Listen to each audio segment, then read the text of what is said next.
రాజ్యాంగము దేశ ప్రతినిధులు నిర్మించుకున్న రాజ్యాంగ చట్టాలు.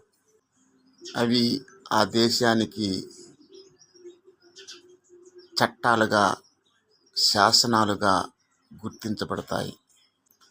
ఆ దేశం యొక్క కార్యకలాపాలు, వ్యవహారిక విశేషాలు ఆ చట్టాలను అనుసరించే ఉంటాయి. ప్రతి దేశానికి ఒక రాజ్యాంగ చట్టము అంటూ ఉంటుంది. ఆయా దేశాలకు వారి వారి రాజ్యాంగ చట్టాలు ఉన్నా వారిపైన పరలోకపు దేవుని శాసనం పనిచేస్తుంది. పరలోకపు దేవుని శాసనం అందరికీ అందుబాటులో ఉన్న బైబిలు. ఆయా దేశపు రాజ్య చట్టాలని ప్రశ్నించే హక్కు గ్రంథానికి ఉంటుంది. అది దేవుని శాసనం.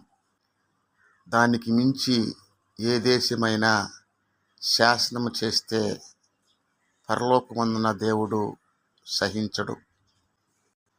దేవుడు చేసిన శాసనానికి విరోధంగా ఏ రాజు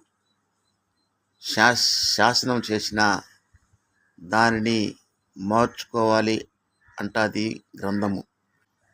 ఇందుకు ఉదాహరణగా గ్రంథములో ఒక సందర్భము మనకు కనిపిస్తుంది.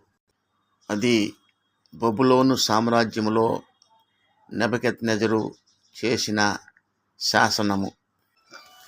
దానియేలు గ్రంథము